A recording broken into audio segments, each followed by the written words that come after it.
Assalamualaikum and good evening.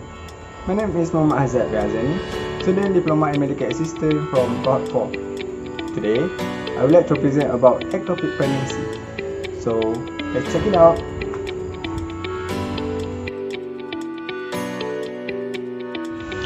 Epidemiology. Ectopic pregnancy occurs when a fertilizer ovum implants outside of the uterine cavity. The estimated prevalence of ectopic pregnancy is 1% to 2%, and rupture ectopic pregnancy account for 2.7% of pregnancy-related death. Risk factors include a history of pelvic inflammatory disease, cigarette smoking, fallopian tube surgery, previous ectopic pregnancy, and infertility. Ectopic pregnancy should be considered in any patient presenting early in pregnancy with vaginal bleeding or lower abdominal pain, in whom intrauterine pregnancy has not yet been established. Next, definition. An ectopic pregnancy is when a fertilizer egg implant is served outside of the womb, usually in one of the fallopian tubes. The fallopian tube are the tube connecting two ovaries to the womb. If an egg gets stuck in them, it will not develop into a baby, and your health may be at risk if the pregnancy continues. Unfortunately, it is not possible to save the pregnancy. It usually has to be removed using medication or an operation. Pathophysiology. The most common site of ectopic implantation is a fallopian tube, followed by the uterine cornua. Pregnancy in the cervix are caesarean delivery, and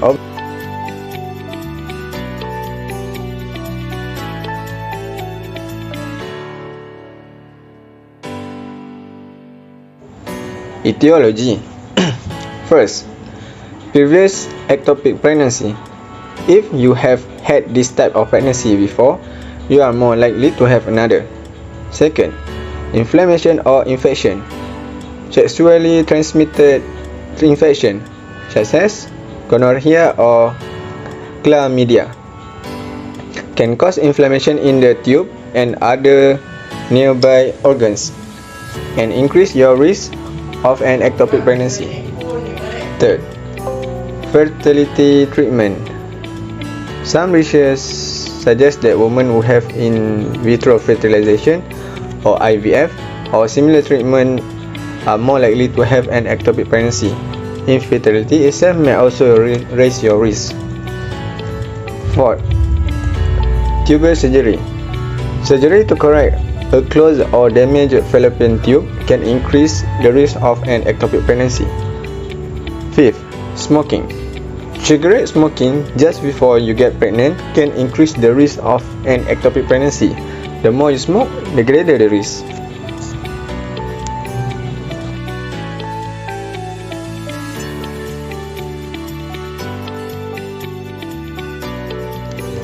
Clinical manifestation.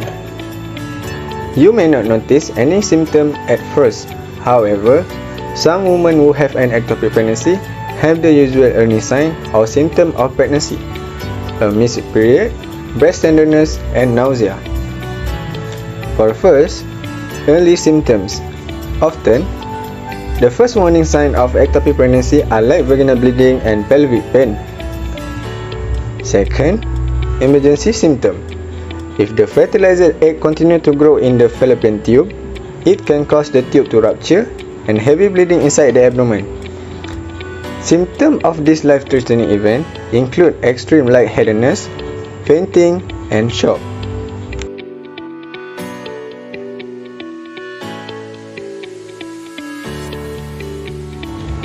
Investigation. First, pelvic examination to identify areas of pain, tenderness, or a mass in the fallopian tube or ovary. Second, blood test. Human chorionic gonadotropin (HCG).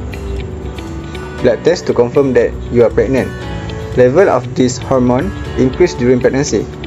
This blood test may be repeated every few days until ultrasound testing can confirm or rule out an ectopic pregnancy, usually about 5 to 6 weeks after conception. A complete blood count will be done to check for anemia or other signs of blood loss.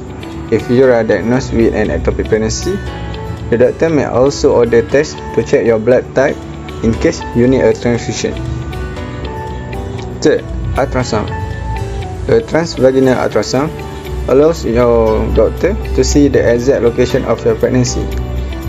Abdominal ultrasound may be used to confirm your pregnancy or evaluate for internal bleeding.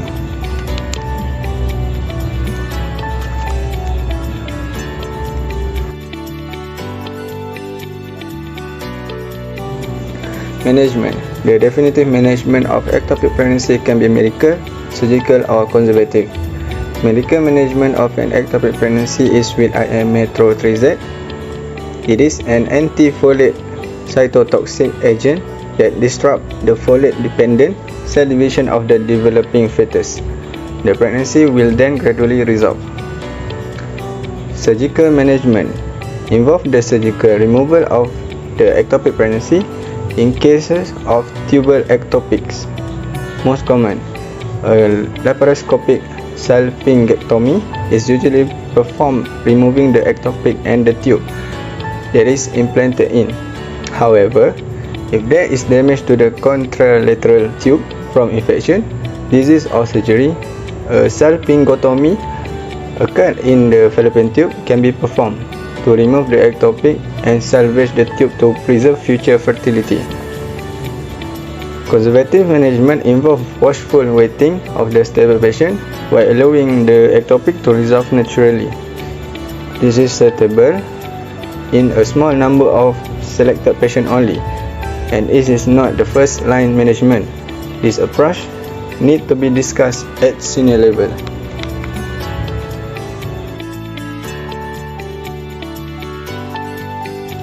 Lastly, the prognosis.